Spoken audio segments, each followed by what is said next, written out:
dominical y estamos viendo aquí el discipulado, un curso que había dado con anterioridad en la iglesia en Miramar y ahora también lo estamos compartiendo aquí. Vamos en la lección número 6, que es acerca de la ley moral. Vamos a estudiar en esta mañana un poco acerca de la ley y vamos a considerar de manera específica el tema de la ley moral. Entonces, cuando nos metemos en este tema, llegamos con distintos conceptos o preconceptos o ideas que hemos armado en base a nuestro trasfondo previo anterior o la teología que hemos recibido. Y debemos saber de que hay en el presente muchas creencias erróneas acerca de la ley moral.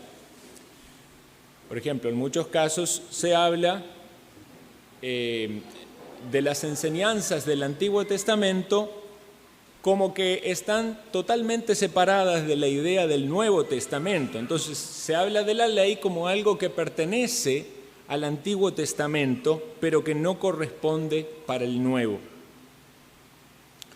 Algunas personas dicen que la ley era algo solamente para los judíos. Entonces, como nosotros no somos judíos, dicen tales personas, entonces nosotros no tenemos que tomar la ley como un parámetro para nuestra vida. Algunos llegan en su entendimiento doctrinal al punto tal de entender de que la gente antes, en el Antiguo Testamento, se salvaba por cumplir la ley. Y sabemos que eso es algo imposible, pero algunos llegan a pensar eso, de que antes era por la ley, pero ahora en el Nuevo Testamento es por la gracia. Y ahí aparece este contraste entre la ley y la gracia, que es mal entendido, porque sí la Escritura hace un contraste entre la ley y la gracia, pero de ningún modo podemos entenderlo como en referencia a la forma en la cual ser salvos. Nosotros sabemos que la salvación siempre ha sido por gracia, tanto en el Antiguo Testamento como en el Nuevo. La salvación es de Jehová, es un regalo que Dios da y no es algo que se puede obtener por el cumplimiento de la ley. Entonces hay un entendimiento teológico, doctrinal, conocido como antinomianismo, que significa precisamente sin ley, y es esta posición donde consideran que la ley no está vigente hoy. Es decir, de que hoy uno no puede mencionar los mandamientos de Dios como algo que estuviese vigente, porque eso ya Cristo lo abolió, ¿verdad? Y algunos dicen así, que Cristo vino para abolir la ley, o que hay una nueva ley, malentendiendo también algunos textos, que hay una nueva ley que es contraria o distinta a la ley que fue revelada por Moisés, por Dios por medio de Moisés en el Antiguo Testamento. Entonces, carece de cualquier uso hoy en el presente.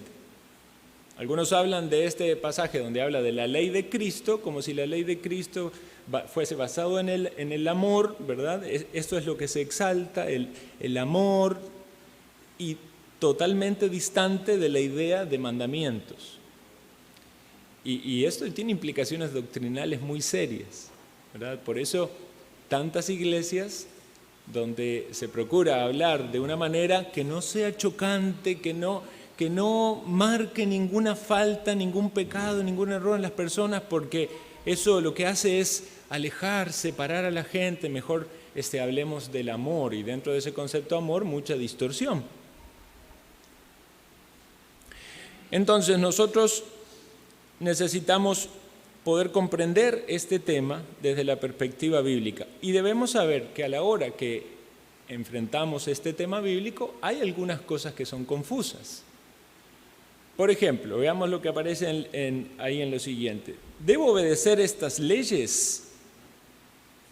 Por ejemplo, en Números 15, 32 al 36, habla de que no se debía recoger leña en el día de reposo. Levítico 11, 9 al 12 dice que no se debe comer mariscos. Y Levítico 19 dice que no se debe usar ropa de dos telas distintas o diferentes. Entonces, si leemos el Antiguo Testamento, especialmente leemos Éxodo, Número, Levítico, vamos a encontrar una gran cantidad de mandamientos. Los hebreos citaban más de 615 mandamientos específicos en la ley de Dios.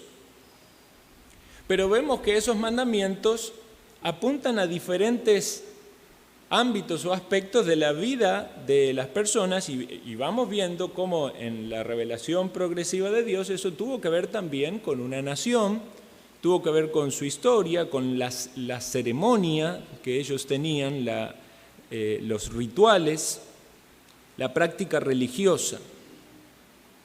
Ahora entonces va a decir, bueno, como esas cosas ya no están, vea, vamos a comer marisco, ¿qué tiene de malo comer marisco? O si nos fijamos en la etiqueta de la camisa que tenemos, dice que es porcentaje de cada cosa, ¿verdad? Estamos usando dos telas distintas o fallando a distintas prácticas en cuanto a lo que implicaba el día de reposo, cuánto se debía caminar, bueno, entonces algunos llegan a la conclusión no hay que cumplir la ley. Ahora hay otro problema. Si no hay que cumplir la ley de ningún modo, entonces ¿cómo podemos determinar aquello que es correcto a los ojos de Dios? Si no hubiese ninguna ley para esta sociedad, ¿en qué cosas las personas dirían que eso está bien o no? ¿A qué quedaría limitado? A una cuestión muy subjetiva. ¿Cómo puedo saber yo si estoy agradando a Dios o no si yo rechazo la ley de Dios? Entonces, ese tema de la ley no es un aspecto menor. Y una división o una categorización que nos ayuda a entender la ley de Dios es entender esto. Había leyes que tenían que ver con la vida civil de las personas entre los hebreos. Había leyes que apuntaban al aspecto ceremonial, a lo religioso, pero también hay leyes morales. Entonces, esta división es innegable en la Escritura. Cuando uno se encuentra pasajes de leyes civiles, eso tenía que ver con las relaciones entre las personas, las transacciones, el crimen, ¿verdad? Distintas cosas que podían pasar, el robo. Había leyes que tenían que ver con cosas civiles, cómo se iba a proceder con ese aspecto civil. También había leyes ceremoniales porque tenían que venir con sus sacrificios, tenían que traer sus ofrendas porque había sacerdotes. Pero también hay leyes morales. Entonces vamos a meditar en estas tres categorías rápidamente. Por ejemplo, la ley civil. Aquí tenemos dos ejemplos que vamos a ver. En Levítico 25, 29 dice, el varón que vendiere casa de habitación en ciudad amurallada tendrá facultad de redimirla hasta el término de 1 año desde la venta. En 1 año será el término de poderse redimir. Ubiquémonos en el tiempo, ¿verdad?, en el cual la ley fue dada, ¿verdad? Todavía no vivía Israel en una ciudad amurallada. ¿Dónde recibió la ley el pueblo de Israel? ¿Dónde estaban? Estaban en el desierto, ¿verdad? Y iban a estar allí por mucho tiempo, pero estaba la visión y el entendimiento de que iban a llegar a la tierra que Dios les había prometido y ya eran preparados ellos y capacitados, guiados con la ley de Dios, porque la ley de Dios le iba a guiar de cómo debían vivir. Entonces aquí hay una cláusula, una ley específica en cuanto a este trato comercial. Alguien iba a poder vender una casa de habitación en una ciudad amurallada, pero tenía la posibilidad hasta 1 año de poder recuperarla. ¿Qué estaba regulando esa ley? ¿Tenía que ver con algo religioso? Claramente no. Tenía que ver con algo civil, cómo se interrelacionaban las personas y qué era lo correcto y lo justo. Y podemos pensar, ¿tenía algo moral? Hay un principio moral detrás de eso, el principio de un trato justo, ¿verdad? De un negocio que es beneficioso para las dos partes, porque la persona que la vendía tenía la posibilidad luego de recuperarla si no había sido una buena opción para él. Veamos también en Deuteronomio 16, 18, dice: jueces y oficiales pondrás en todas tus ciudades que Jehová tu Dios te dará en tus tribus, los cuales juzgarán al pueblo con justo juicio. Entonces, esta ley puntual tenía que ver con el sistema judicial para resolver los conflictos que podía haber en la sociedad hebrea. Iba a haber jueces y iba a haber oficiales, pero a la hora de que ellos juzgaran, ¿cómo iban a juzgar?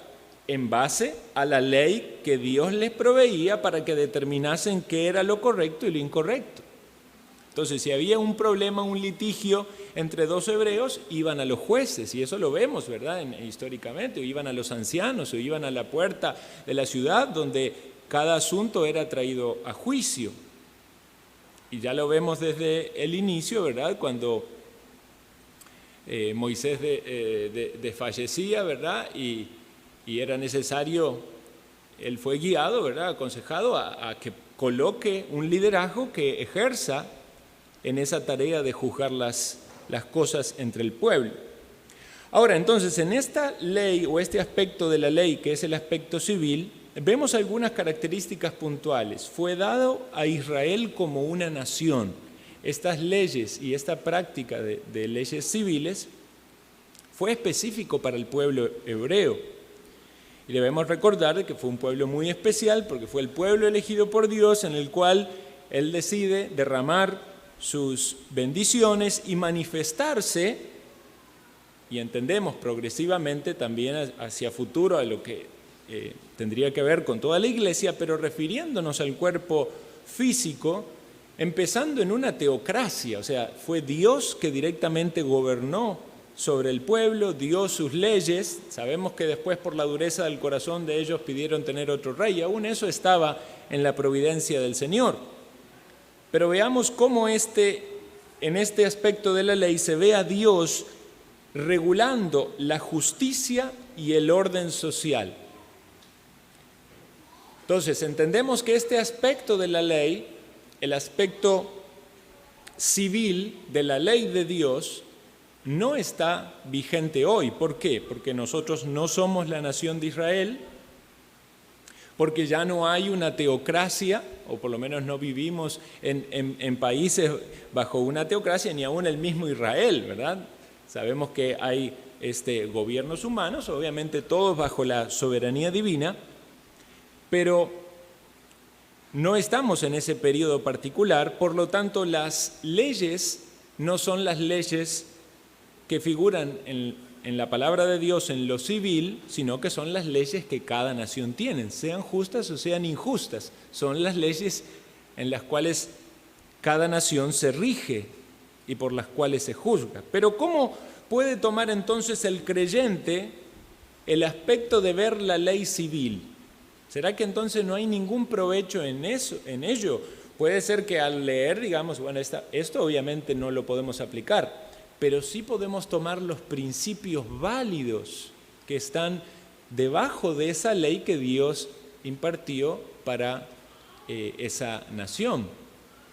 O sea, cuando Dios estaba colocando una ley que tenía que ver con el ámbito civil, aunque nosotros no tomemos la misma ley y la apliquemos porque sería incorrecto hacerlo, podemos tomar el principio que está detrás y es un principio moral. Entonces esto puede ser de ánimo, hermanos, para que cuando nos toca la lectura bíblica en el Pentateuco, no pensemos, no voy a aplicar nada de aquí. Porque aun cuando estamos leyendo leyes que fueron específicas para ese pueblo y que no van a tener una aplicación literal hoy, podemos estar pensando, ¿por qué Dios determinó esa ley? ¿Cuál es el principio moral que está debajo de eso y puede sacar provecho espiritual? Vamos a considerar entonces ahora el segundo aspecto de la ley, que es el aspecto ceremonial. Cuando leemos muchos pasajes del Antiguo Testamento vamos a encontrar referencia a todo lo que tiene que ver con el culto.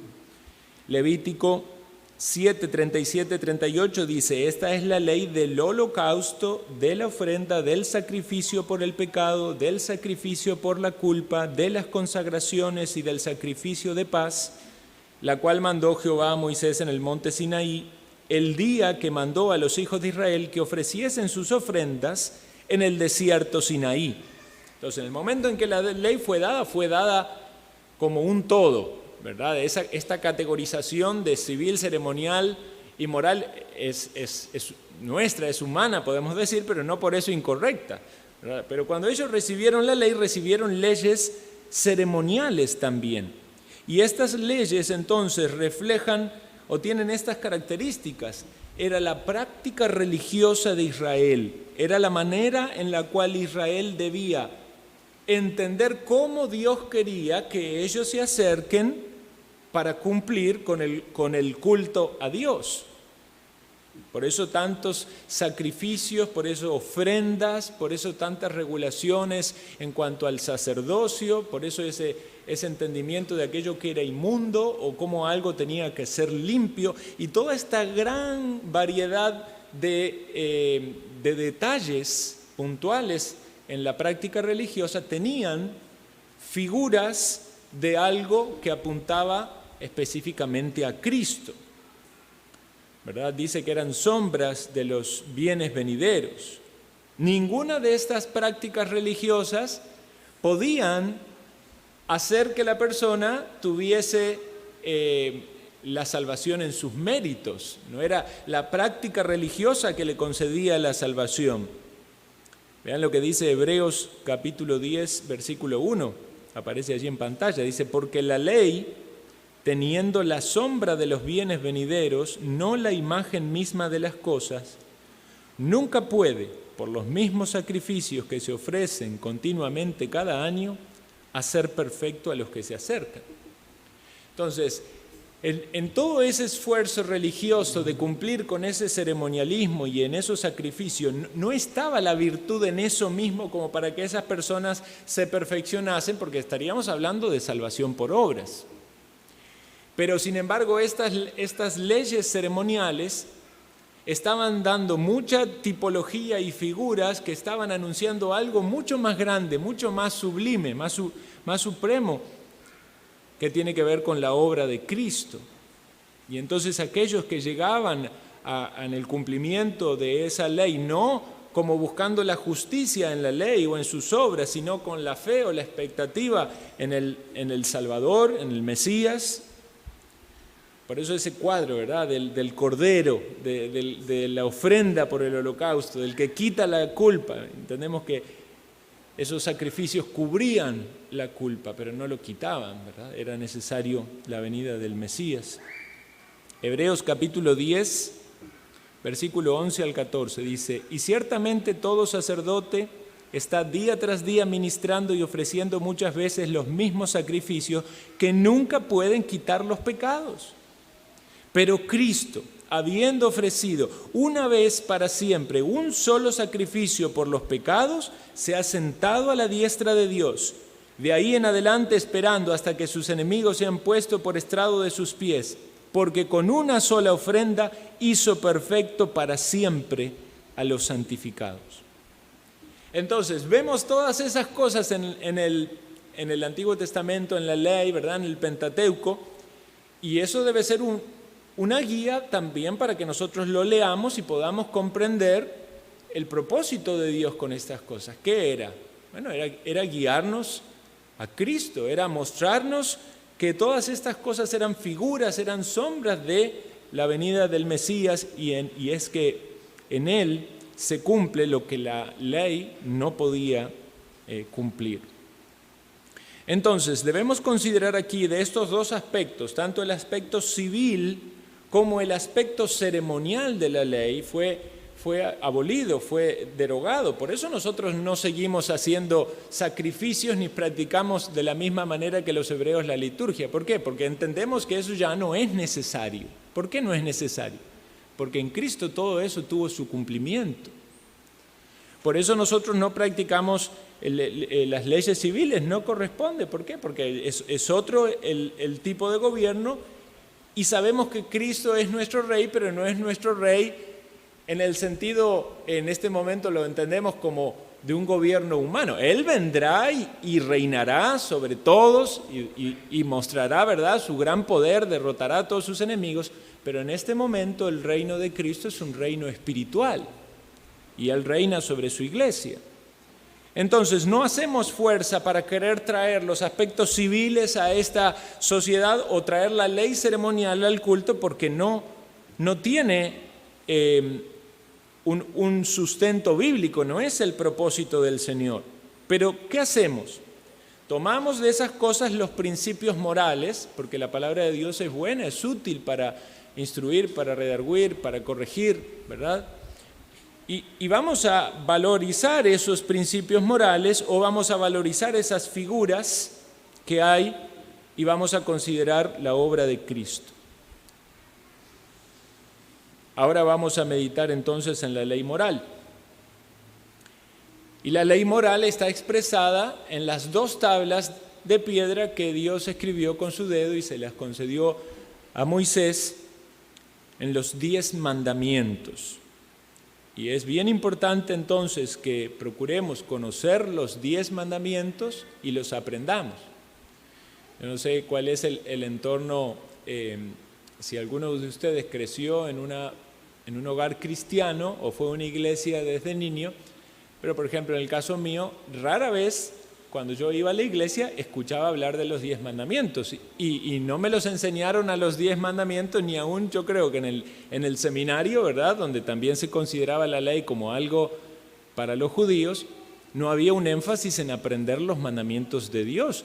Son tan solo 10 mandamientos, debemos aprenderlos, debemos conocerlos, porque es la ley moral de Dios.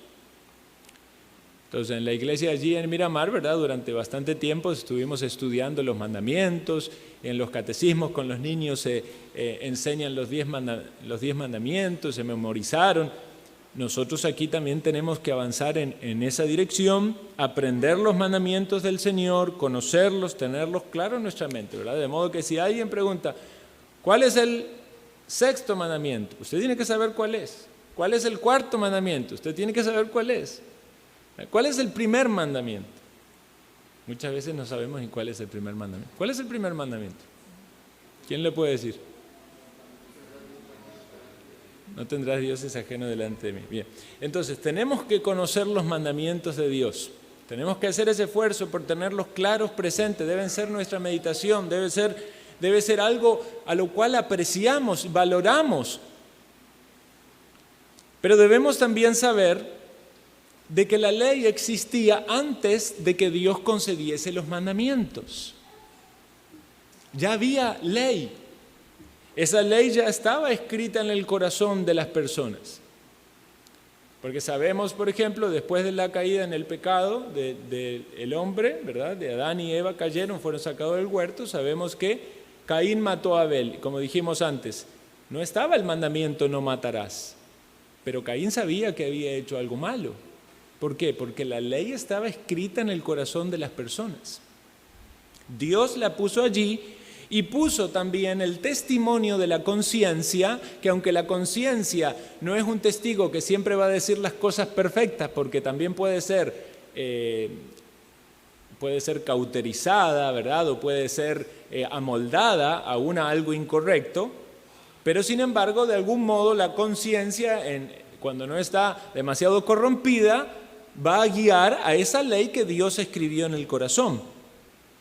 Y debemos pensar entonces de que la ley de Dios en el aspecto moral no estaba limitada a una nación o a un pueblo, sino que es una ley de aplicación universal. Este es otro gran error, porque entonces muchos van a decir es que la ley era para los judíos, la ley moral. Pero entonces, ¿qué? ¿El resto de las naciones no deben seguir la ley de Dios que dice no matarás, no adulterarás, no dirás falso testimonio, no dirás mentiras, no codiciarás? Esas naciones pueden hacerlo y está bien. ¿Es eso lo que Dios enseña en su palabra? No, la ley es de aplicación universal. Todas las personas deben cumplir la ley de Dios. Tan solo lo que mencionamos, no tendrás dioses ajenos delante de mí. Eso es algo que es para todos, para todos. Vean lo que dice Romanos capítulo 2, versículo 14 y 15. Porque cuando los gentiles que no tienen ley, en el sentido de que los gentiles no recibieron la ley de Dios, no tenían una revelación de la ley de Dios escrita como la tuvieron los judíos, dice, hacen por naturaleza lo que es de la ley, estos, aunque no tengan ley, son ley para sí mismos. Hay un niño llorando, ¿pueden verificar ahí? A ver, sí, ok. Son ley para sí mismos, mostrando la obra de la ley escrita en sus corazones, dando testimonio su conciencia y acusándoles o defendiéndoles sus razonamientos. Entonces aquí Pablo se refiere no a judíos, sino a gentiles, y le está diciendo que ellos van a ser, en un sentido natural, no significa de que naturalmente no pequen, ¿verdad? Porque la naturaleza es pecaminosa. Pero esa conciencia todavía refleja de algún modo esa ley escrita en los corazones y los va a guiar para un lado o para el otro en base a aquello que es lo correcto, lo ajustable a esa ley. Ahora, notemos entonces que cuando Jesús vino, Él no abolió la ley moral, como algunos piensan o entienden que Jesús abolió la ley moral. Por lo contrario, el texto dice en Mateo 5:17, no penséis que he venido para abrogar la ley o los profetas. No he venido para abrogar, sino para cumplir. Para cumplir. Jesucristo vino y cumplió la ley, y Jesucristo la cumplió tanto en el aspecto civil, como en el aspecto ceremonial, como en el aspecto moral. O sea, Él obedeció cada uno de los 10 mandamientos y cada uno de los otros 635, 615, todo lo que implicaban los otros aspectos de la ley. Entonces, el Evangelio no viene para cancelar la obligación que las personas tienen de cumplir la ley, sino más bien que la refuerza. ¿Por qué? Porque ahora está el ejemplo de Cristo que cumplió la ley. Primera de Timoteo 1, del 8 al 11, dice así: pero sabemos que la ley es buena si uno la usa legítimamente. Entonces no podemos hablar de la ley como algo malo, sino como algo bueno. Y vamos a entender que en el contexto de que se desarrolla en este pasaje, ¿verdad? Pablo escribiéndole a Timoteo en un territorio gentil, esto tiene que ver con estos aspectos de la ley y obviamente está el moral. Dice, conociendo esto, que la ley no fue dada para el justo, sino para los transgresores y desobedientes, para los impíos y pecadores, para los irreverentes y profanos, para los parricidas y matricidas, para los homicidas, para los fornicarios, para los sodomitas, para los secuestradores, para los mentirosos y perjuros, para cuantos se oponga a la sana doctrina, según el glorioso evangelio de Dios bendito, que a mí me ha sido encomendado. Entonces, la ley tiene un uso legítimo, y ese uso legítimo es mostrar el pecado. Ese uso legítimo tiene que ver con poner en evidencia que las personas no cumplen la voluntad de Dios. ¿Por qué? Porque quebrantan alguna de sus leyes. Y específicamente hacemos referencia a lo moral. Entonces debemos también pensar y responder a esta pregunta. Si alguien dice, bueno, voy a creer que la ley moral está vigente, pero ¿no es eso legalismo? Porque muchos van a decir, pero si usted se basa en la ley moral, entonces usted es un legalista. Y eso es un mal entendimiento de la palabra legalista. Legalista no es alguien que valora la ley o quiere cumplir la ley. Legalista es aquel que toma la ley como el medio por el cual ha de hallar la justicia o el agrado de Dios. Ese es el problema del legalismo. ¿Recuerdan ustedes cuando los judaizantes querían someter a las personas a un aspecto de la ley ceremonial, que tenían que circuncidarse? Porque si no se circuncidan no pueden ser salvos. Entonces, la salvación es por gracia. Sí, pero tienen que cumplir con este ritual. Si no, no pueden ser salvos.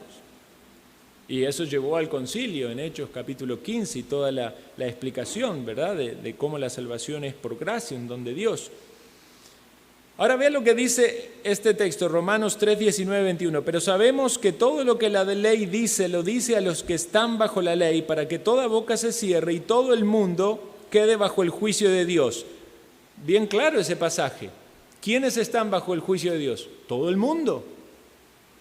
Entonces, en ese sentido, todos están bajo la ley. Y luego dice, ya que por la obra de la ley ningún ser humano será justificado delante de Dios, porque por medio de la ley es el conocimiento del pecado. Entonces, uno de estos propósitos por el cual la ley fue dada es poner en evidencia el pecado. La ley da a conocer la incapacidad que tiene el hombre de poder agradar a las demandas divinas, que son demandas justas y santas.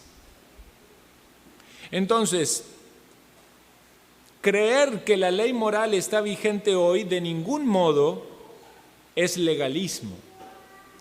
Es aceptar lo que Dios nos ha dado en su palabra, es entender de que no hay un cambio en Dios, no hay una contradicción en Dios, no hay esta idea que algunos tienen de que vino el Antiguo Testamento y en un momento Dios cambia, ¿verdad? Eso es una herejía que existió en los primeros siglos, esta idea de que hay un Dios malo en el Antiguo Testamento y un Dios bueno en el Nuevo Testamento, que Dios antes era de un modo y ahora es de otro. No hay mudanza ni sombra de variación en Dios, dice la Escritura.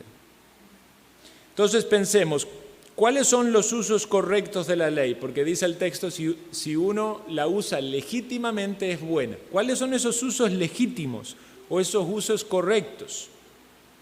Y los reformadores hablaron de tres usos. Algunos le han dado distintos nombres. A veces los nombres pueden resultar para alguien que aclaran y para otros pueden ser confusos. Entonces también pusimos allí esas palabras. El primer uso es, algunos lo llamaron político o civil, que es la idea de que la ley es un freno ante el avance de la maldad del ser humano.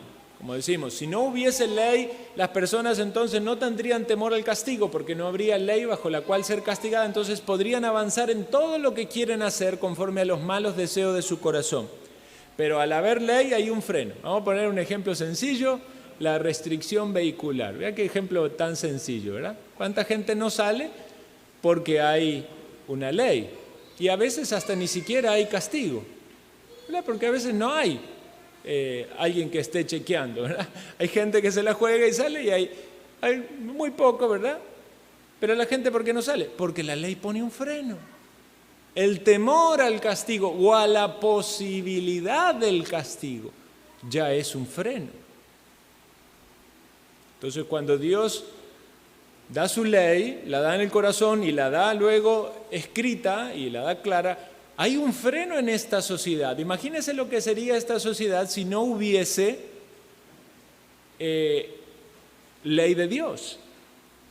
Sería un desenfreno, ¿verdad? Como la palabra lo dice, un desenfreno. Y eso es lo que pasa en algunos aspectos cuando los gobiernos civiles quitan restricciones a aquello que Dios llama malo, a lo que es incorrecto, ¿verdad? Por eso los lugares donde el aborto es legal, hay más aborto, no es que hay menos. Eso es una ironía, pensar de que si le quitan la ley va a haber menos. Lugares donde no hay legislación sobre, o más bien está despenalizado el consumo de drogas, aumenta el consumo de drogas, porque al no haber ley no hay freno. Pero entonces Dios da la ley moral como un freno. Quizás esos países no tengan esa ley, pero Dios sí tiene la ley. Dios no la cambia, no la quita. Es permanente, es para siempre. También hay un uso correcto de la ley, que es el que Calvino lo llamaba el uso pedagógico, y es esta idea de que es como un maestro o como un tutor. Vieron que la Biblia nos dice que la ley es nuestro ayo para llevarnos a Cristo. Y la idea de un ayo es un maestro, un tutor que acompaña al estudiante en su aprendizaje, ¿verdad? Le va mostrando sus errores y lo va guiando, pero el propósito es llevar a Cristo. No es el fin en sí mismo. Por eso otros decían que es como un espejo, porque uno se mira en un espejo cuando se levanta y ve todo lo desordenado que está el cabello, ¿verdad? Las lagañas en los ojos, ¿verdad? Entonces el espejo le muestra su condición. Entonces si nosotros agarramos la palabra de Dios y por medio de la ley empezamos a leerla y lo imaginamos como un espejo, esa ley nos va mostrando todo aquello en lo cual estamos mal delante de Dios. Y al vernos tan mal, pero no tiene la ley poder en sí mismo para repararnos, entonces inevitablemente nos guía a Cristo, porque es en Cristo que somos justificados. Pero también hay un aspecto que no solo tiene que ver con la salvación. El primero, el freno, podemos decir que aplica para todos, aún para los impíos. El segundo, el pedagógico, tiene que ver cuando alguien es guiado a la salvación. Pero el tercero, el didáctico o el normativo, es también para el creyente, porque el creyente tiene una regla con la cual medir aquello que le agrada a Dios, cuál es la voluntad de Dios, y tratar de amoldar su vida a esa regla, a esa demanda. Y sabemos que esto es algo en gran manera o imposible en nuestra carne, pero es posible por el Espíritu de Dios que nos ha dado. Entonces es importante recordar estos usos correctos de la ley, porque es muy común en la teología contemporánea que la ley se rechace y que piense que la ley no tiene utilidad, o que leamos nosotros las Escrituras y que pensemos que no vamos a sacar provecho de la ley de Dios, pero sí lo hay. Ahora es necesaria también esta aclaración, porque hay pasajes donde vamos a encontrar esta aparente contradicción entre ley y gracia. Como que la gracia es lo bueno, la ley es lo malo, pero no es así. La ley es buena, acabamos de leer, si uno la usa legítimamente. Pero la salvación es por gracia. ¿Por qué? Porque por la ley nadie puede ser justificado. Por eso la gracia es un favor inmerecido. Por eso Cristo vino y cumplió la ley para que nosotros tuviésemos la justicia en Él. Por gracia sois salvos por medio de la fe, y esto no de vosotros, pues es don de Dios. Como dijimos antes, la salvación siempre ha sido por gracia, tanto en el Antiguo Testamento como en el Nuevo Testamento. Dios concedió su gracia a su pueblo, a los elegidos para la salvación. En la antigüedad miraban hacia aquel que había de venir, al Mesías, ¿verdad? Al Salvador. Nosotros, de este lado de la cruz, vemos aquel que Dios envió y que vino y que hizo la obra salvadora. Dice Tito 3:4, pero cuando se manifestó la bondad de Dios nuestro Salvador y su amor para con los hombres, nos salvó no por obras de justicia que hubiéramos hecho, sino por su misericordia, por el lavamiento de la regeneración y por la renovación en el Espíritu Santo, el cual derramó en nosotros abundantemente por Jesucristo nuestro Salvador, para que justificados por su gracia viniésemos a ser herederos conforme a la esperanza de la vida eterna. Entonces Dios manifiesta su bondad y su amor al salvarnos, no en base a nuestra justicia, sino a la obra de Cristo. Dice Romanos 6:14, porque el pecado no se enseñoreará de vosotros, pues no estáis bajo la ley, sino bajo la gracia. Ven, aquí aparece otra vez este contraste. No estamos bajo la ley. Ya no me venga con ninguna de esas cosas porque no estamos bajo la ley, dice alguien. ¿Qué significa estar bajo la ley? Bueno, todos leímos antes, todos están bajo la ley en el sentido de que por la ley son condenados, de que por la ley En base a la ley van a ser juzgados y en base a la ley van a ser condenados por sus pecados. Pero nosotros no estamos bajo la ley si estamos bajo la gracia, porque no pretendemos ser justificados por la ley, lo cual es imposible. Ese era el problema de muchos judíos en su celo religioso y en ese énfasis tan grande de valorar la ley de Dios y, ¿verdad?, cumplirla. Estaban tan cegados que pensaban que la podían cumplir y no veían todas sus injusticias. Por eso aquellos que están bajo la ley están bajo condenación. Es un castigo terrible estar bajo la ley y no bajo la gracia. Vean lo que dice aquí Gálatas en dos textos, 3:10 y 3:13. Porque todos los que dependen de las obras de la ley están bajo maldición, pues escrito está: maldito todo aquel que no permaneciere en todas las cosas escritas en el libro de la ley para hacerlas. Y cuando alguien, ¿verdad?, pone el énfasis en, como los judíos, ¿verdad?, los religiosos, quizás otro quiere criticar, ¿verdad?, aquel que incumple en algún mandamiento. Y entonces el apóstol Pablo ahí en su carta a los romanos, él va hablando tanto judíos como gentiles, ¿verdad? Todos están bajo condenación. ¿Quién eres tú para que dices, ¿verdad?, mirando hacia la acera de enfrente, ¿verdad?, que aquel es el injusto, porque aquel quebranta tal o cual mandamiento. El que dice no adulterarás, pero adulteras, o el que dice no cometerás sacrilegio, y se enfoca en el otro, pero no se mira a sí mismo. Está bajo la misma maldición. Es la misma ley que le va a juzgar, quizás no por hechos externos o visibles, pero Dios que mira el corazón, si no está bajo la gracia, va a tener que rendir cuentas ante Dios. Pero dice Gálatas 3:13, Cristo nos redimió de la maldición de la ley, hechos por nosotros maldición, porque está escrito: maldito todo el que es colgado en un madero. Entonces, ¿los creyentes estamos bajo la ley? No, no estamos bajo la ley en el sentido de la justificación, ni pretendemos ser justificados por la ley, ni pretendemos que nuestra santificación va a depender 100% de la ley. Sin embargo, sí debemos cumplir la ley de Dios y nuestra santificación va a ser en gran medida guiada, dirigida al conocer la voluntad de Dios en la ley. Y por eso los creyentes valoramos la ley. Por eso dice, ¿qué pues? ¿Pecaremos porque no estamos bajo la ley, sino bajo la gracia? En ninguna manera. Entonces, tenemos que cumplir la ley. Porque la única forma de no pecar es cumpliendo la ley. Entonces, este aparente antagonismo entre ley y gracia, necesitamos resolverlo y no caer en esa trampa de pensar de que no debemos cumplir la ley de Dios. Claro que sí, debemos cumplir la ley moral de Dios. Eso tiene que ver con nuestra santificación, no con nuestra salvación, con nuestra santificación.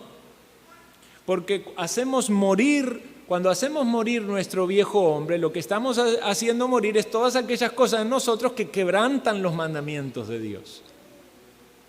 Entonces, no estar bajo la ley no es vivir sin ley. No es vivir sin ley. Vivimos con la ley moral, pero la podemos cumplir solo por el poder de su Santo Espíritu. Aquí aparecen los textos que les cité antes, que la ley es necesaria para que las personas vengan a Cristo, de manera que la ley ha sido nuestro ayo para llevarnos a Cristo a fin de que fuésemos justificados por la fe.